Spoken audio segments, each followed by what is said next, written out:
प्रिय विद्यार्थियों, सादर सुप्रभातम। संस्कृत प्रज्ञा चैनल में आप सभी का हार्दिक स्वागत है। आज हम सब एनसीईआरटी द्वारा निर्धारित 10वीं की कक्षा में निर्धारित पाठ्यपुस्तक कृतिका भाग 2 कक्षा 10A पाठ्यक्रम के लिए हिंदी को पूरक पाठ्यपुस्तक जो है, आज उसका हम अध्ययन करेंगे। तो ये जो आपको कक्षा मिल रही है, ये मात्र पाठ्यक्रम NCERT,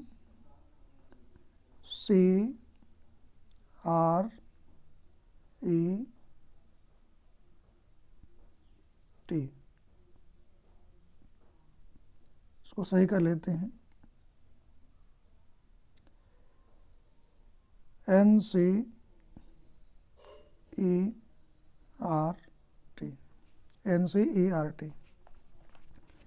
NCERT का फुल फॉर्म जान लेते हैं। N national, C council, E for educational, R research and T training. National council of educational research and training, इसका शाब्दिक फुल फॉर्म क्या है?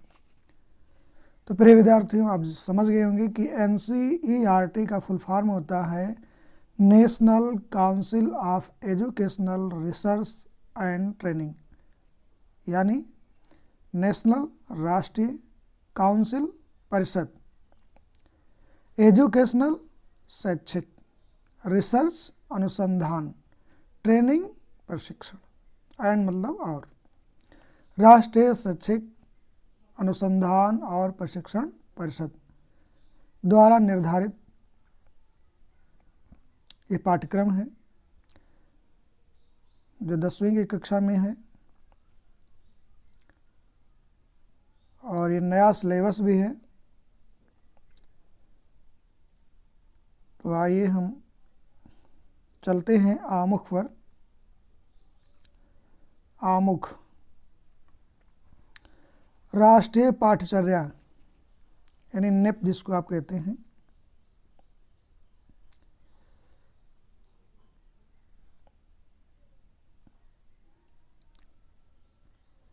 राष्ट्रीय पाठ्यचर्या नेप, शॉर्ट में इसको बोलते हैं नेप, NEP नेप की रूपरेखा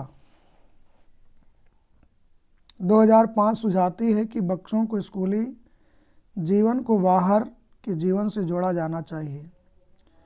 ये सिद्धांत किताबी ज्ञान की उस विरासत के विपरीत है जिसके प्रभाववश हमारी व्यवस्था आज तक स्कूल और घर के बीच अंतराल बनाए हुए। अंतराल समझ रहे हैं ना? विद्यालय और घर के बीच में जो दूरी है। राष्ट्रीय पाठ्यचर्या पर आधारित पाठ्यक्रम और पाठ्यपुस्तकें इस बुनियादी विचार पर अमल करने का एक प्रयास है। इस प्रयास में हर विषय को एक मजबूत दीवार से घेर देने और जानकारी को रटा देने की प्रवृत्ति का विरोध शामिल है।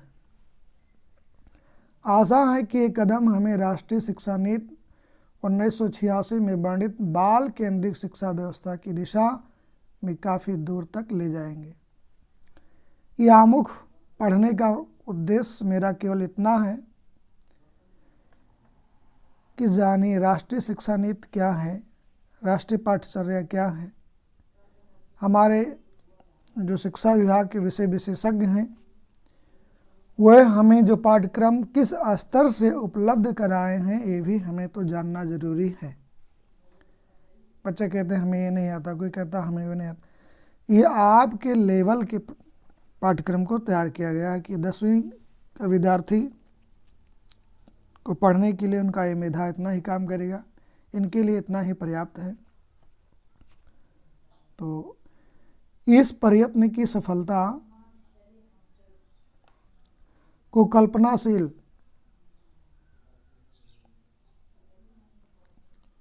गतिविधियों और सवालों को मदद से सीखने और सीखने के दौरान अपने अनुभवों पर विचार करने का कितना अवसर देते हैं। हमें ये मानना होगा कि यदि जगह, समय और आज़ादी भी दी जाए तो बच्चे बड़ों द्वारा सौंपी गई सूचना सामग्री से जुड़कर और जूझकर नए ज्ञान का सृजन कर सकेंगे। शिक्षा के विविधि साधनों एवं स्रोतों की अनदेखी किए जाने का प्रमुख कारण पाठ्य पुस्तक को परीक्षा का एकमात्र आधार बनाने की प्रवृत्ति है। सर्जना और पहल को विकसित करने के लिए ज़रूरी है कि हम बच्चों को सीखने की प्रक्रिया में पूरा भागीदार बनाएं। बहुत महत्वपूर्ण बात बताई गई है। बच्चों को हमें क्या करना चाहिए? उनके अंदर सीखने की प्रक्रिया को जगाना चाहिए, प्रवृत्ति डालनी चाहिए कि वो सीखें। उन्हें ज्ञान की खुराक को ग्राहक मानना छोड़ दें।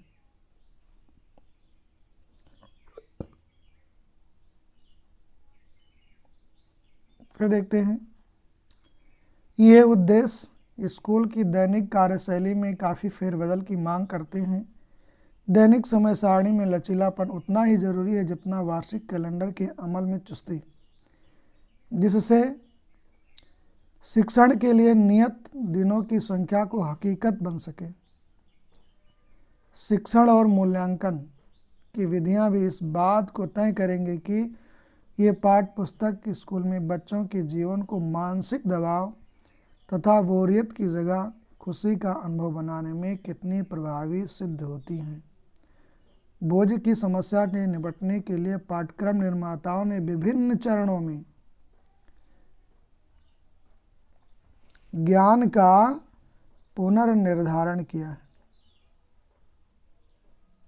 पुनर्निर्धारण करते समय बच्चों के मनोविज्ञान एवं अध्यापन के लिए उपलब्ध समय का ध्यान रखने की पहले से अधिक सचेत कोशिश की है। इस कोशिश को और गहराने के यत्न में ये पाठ्यपुस्तक सोच, विचार और विस्मय, छोटे समूहों में बातचीत एवं बहस, हाथ से की जाने वाली गतिविधियों को प्राथमिकता देती है। NCERT national council educational research and training इस पुस्तक की रचना के लिए बनाई गई पाठ्यपुस्तक निर्माण समिति के परिश्रम के लिए कृतज्ञता व्यक्त करती है। कृतज्ञता समझ रहे हैं ना, कि किसी के किए हुए उपकार को मानना कृतज्ञता कहलाती है। कृतज्ञता क्या है? किसी के किए हुए उपकार को मानना कृतज्ञता है, और उसके उपकार को ना मांगना कृतघ्नता है। उसको कृतघ्न बोलते हैं। अगर आप किसी के किए हुए उपकार को नहीं मानते हैं, उसे कृतघ्न बोलते हैं। ठीक है। तो भाषा परिषद सलाहकार समिति के अध्यक्ष प्रोफेसर नामवर सिंह इस पुस्तक के सलाहकार प्रोफेसर पुरुषोत्तम अग्रवाल की विशेष आभारी है।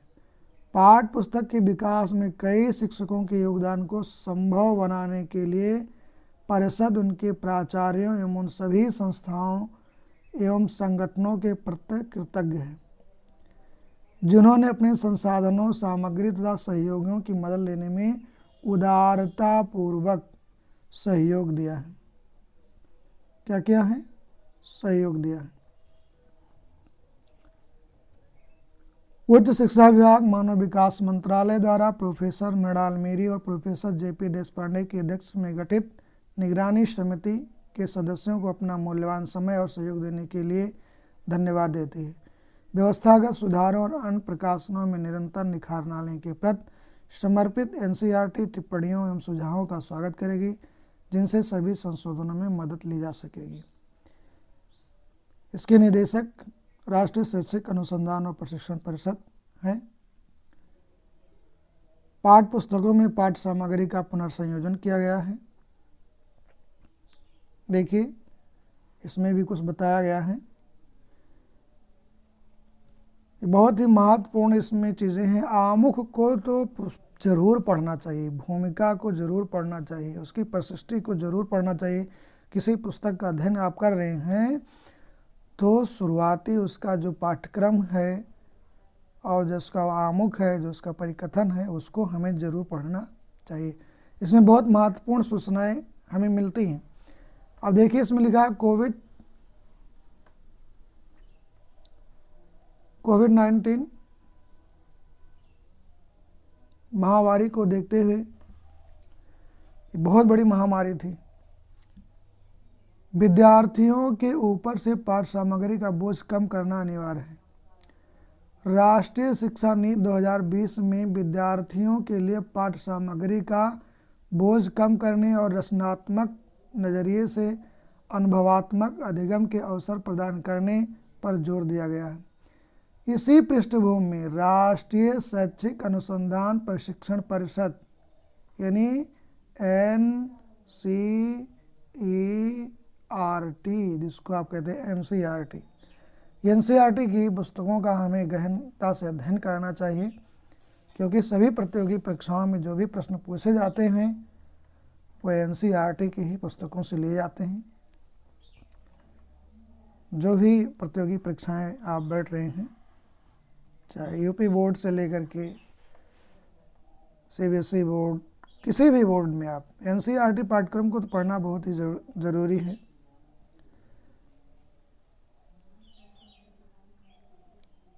इसे मिथ्या मत लीजिएगा कि पता नहीं क्या बकवासबाजी की हैं, इसमें समय बर्बाद ले रहे हैं। तो पाठ्य सामग्रियों के पुनर्संयोजन में निम्नलिखित बिंदुओं को ध्यान में रखा गया है। क्या रखा गया है? देखिए इसको, स्कूली शिक्षा के विभिन्न स्तरों के पाठ्यपुस्तकों एवं पूरक पाठ्यपुस्तकों में समान विधाओं का समायोजन है। भाषाई दक्षता के लिए सीखने के प्रतिफलों की प्राप्ति संबंधी विषय वस्तु की उपस्थिति की गई है। कोविड महामारी से पैदा परिस्थितियों को ध्यान में रखते हुए पाठ्यक्रम बोझ और परीक्षा तनाव को कम करना है।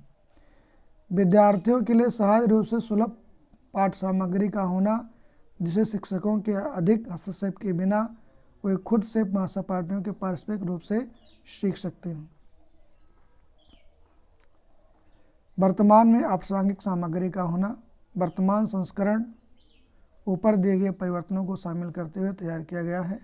पुनर्संयोजित संस्करण है, पुनर्संयोजित संस्करण है। भूमिका,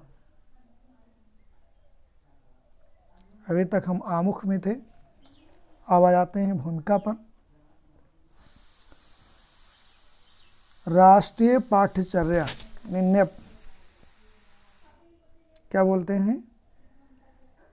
NEP,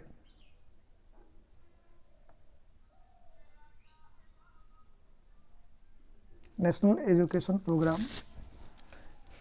राष्ट्रीय पाठ्यचर्या की रूपरेखा 2005 में पाठ्यपुस्तकों के साथ साथ पूरक पाठ्य सामग्री के निर्माण में भी विशेष बल दिया गया है, ताकि विद्यार्थियों में तरह तरह की किताबें पढ़ने की आदत विकसित हो।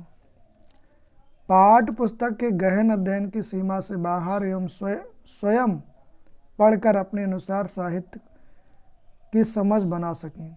इतना ही नहीं, आज के जीवन के तरह तरह के दबावों और आकर्षणों के बीच में भी किताबों की दुनिया से जुड़े रहें। पाठ्य पुस्तक की अपनी सीमा होती है और कई प्रमुख रचनाकार विधाएं उसे सीमा के कारण छूट जाते हैं। उनमें से कुछ रचनाकारों और विधाओं से पूरक पाठ्य सामग्री के माध्यम से विद्यार्थियों को परिचित कराया जाता है। इन सब बातों को ध्यान में रखते हुए विद्यार्थियों की उम्र, रुचि, योग्यता के अनुसार इस पूरक पाठ्यक्रम का निर्माण किया गया है ना। पूरक पाठ्य का निर्माण इसलिए किया गया है कि विद्यार्थी की उम्र क्या है, रुचि क्या है और योग्यता क्या है, उसी के अनुसार पाठ्य पुस्तक को तैयार किया जाता है। इसीलिए हर क्लास को आपको उत्तीर्ण करना पड़ता है, क्योंकि पढ़ना तो बच्चा प्राथमिक कक्षा में ही सीख जाता है। तो क्या आप इंटर की पुस्तक नहीं पढ़ सकते हैं? पढ़ सकते हैं। बीए की पुस्तक नहीं पढ़ सकते हैं, लेकिन जो हमारे विषय विशेषज्ञ हैं, परामर्शदाता कमेटी होती है, वो बच्चे की उम्र, उसकी रुचि, उसकी योग्यता के अनुसार पाठ्यक्रम को तैयार करता है। कृतिका भाग 2 में 3 रचनाएं संकलित की गई हैं। कृतिका भाग में 2 में 3 रचनाएं संकलित की गई हैं। 3 रचनाएं कौन कौन हैं? तीनों रचनाएं अपने कथ्य, शिल्प, प्रस्तुति में विशिष्ट। देहाती दुनिया जैसी कृति का एक अलग तरह की विषय वस्तु, कथा, शिल्प को प्रयोगधर्मिता के कारण साहित्य जगत में चर्चित रही है। ये देहाती दुनिया अपने ढंग को अकेली औपन्यासिक कृति है।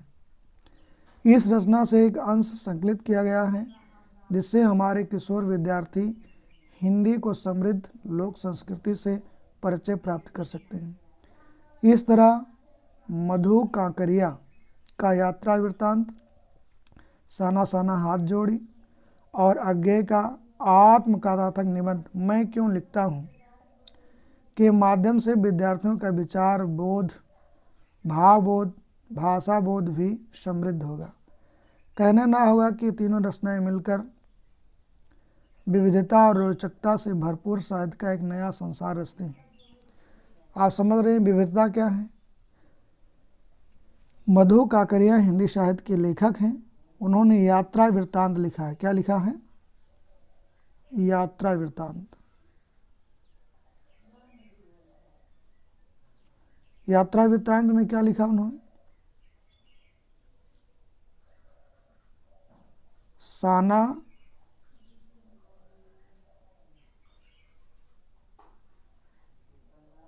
देखिए टाइप नहीं हो रहा है, इसको हम अंकित करना चाहते हैं। साना साना हाथी जोड़ किसकी रचना है? मधु कांकरिया जी की रचना है।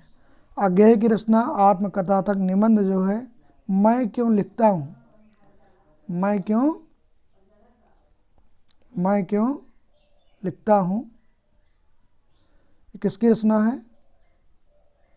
अज्ञेय जी की रचना है। ये तीनों रचनाएं विविधता और रोचकता से भरपूर साहित्य का नया संसार रचती हैं। विद्यार्थियों की सुविधा के लिए यहाँ संकलित रचनाओं का संक्षिप्त परिचय दिया जा रहा है। माता का आंचल,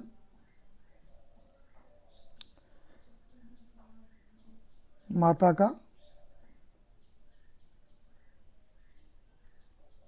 आंचल,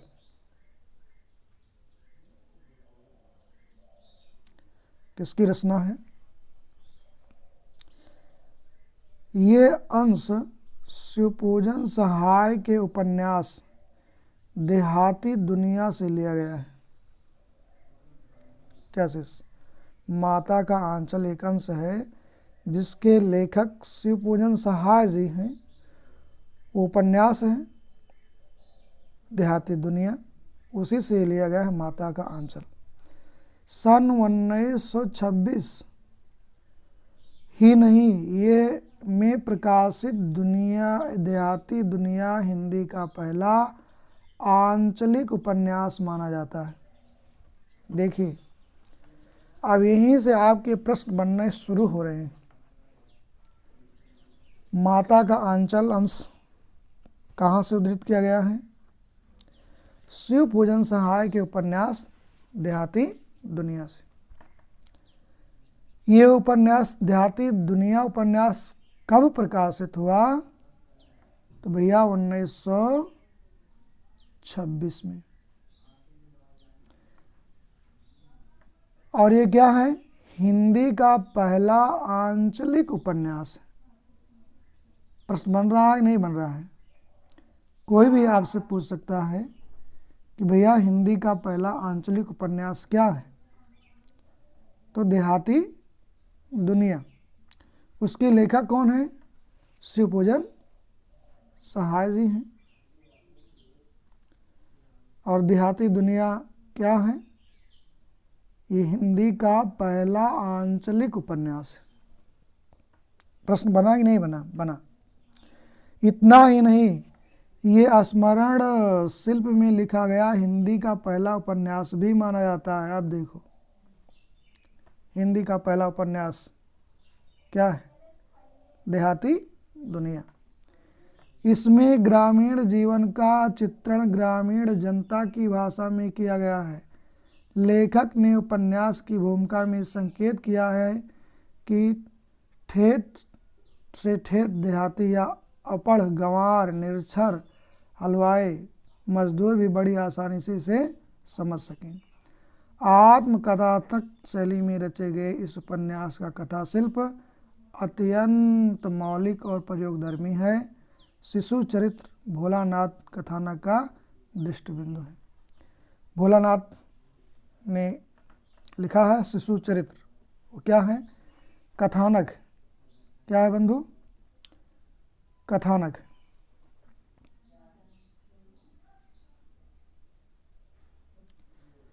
संकलित अंश में ग्रामीण अंचल और उसके चरित्रों का एक अनोखा चित्र है।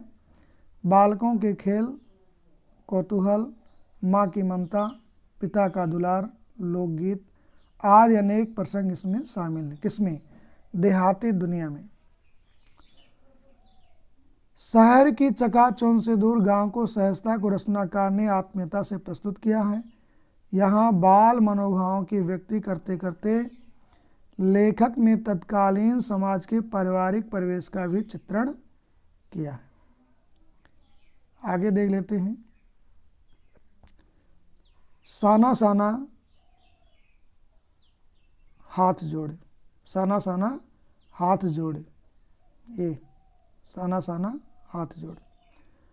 महानगरों की भाव शून्यता, भागम भाग और यंत्रवत जीवन की ऊब मधु जी की दूर यात्राओं की ओर ले जाती है और उन्हीं यात्राओं के अनुभवों को उन्होंने अपनी यात्रा वृत्तांतों में संबद्ध किया है। साना साना हाथ जोड़ी में पूर्वोत्तर भारत के सिक्किम राज्य की राजधानी गंगटोक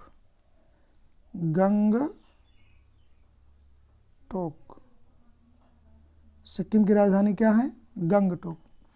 और उसके आगे हिमालय की यात्रा का वर्णन किया गया है। हिमालय के अनंत सौंदर्य का ऐसा अद्भुत काव्यात्मक वर्णन लेखिका ने किया है। ये माना जाता है कि हिमालय का पल पल परिवर्तित सौंदर्य हम स्वयं अपनी आँखों से निहार रहे हों। महिला यायावरी की विशिष्टता भी इस यात्रा वृत्तांत में देखी जा सकती है। यायावरी जानते हो, घुमक्कड़ापन। लेखिका हिमालय के सौंदर्य पर मुग्ध ही नहीं होती, यहाँ के निवासियों की मेहनत, अभाव और गरीबी को भी रेखांकित करती है। साथ ही ये बताना भी नहीं भूलती कि हिमालय तक पहुँचने के लिए बनाए जाने वाले रास्तों के निर्माण में भी लाभकारी। तो विद्यार्थियों, आज इतना ही पढ़ते हैं। देखते हैं इस चैप्टर से कौन कौन से प्रश्न बन रहे हैं। साना साना हाथ जोड़ है ना, मधु जी की रचना है। देहाती दुनिया,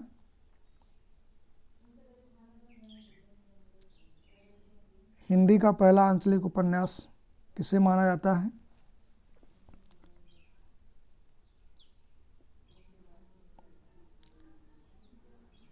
हिंदी का पहला आंचलिक उपन्यास, आंचलिक उपन्यास क्या है? देहाती दुनिया। ये पहला हिंदी का मौलिक आंचलिक उपन्यास है और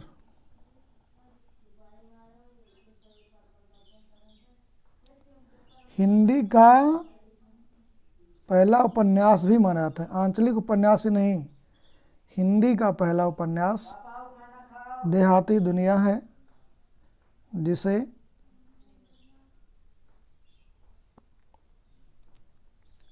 शिव पूजन सहाय जी ने रचा है। तो आज की कक्षा में विद्यार्थियों इतना ही, शेष अगले भाग में पढ़ेंगे। अभी हम भूमिका पढ़ रहे हैं, कृतिका भाग 2 की भूमिका। तब तक के लिए शुभकामना के साथ सादर अभिवादन सभी को।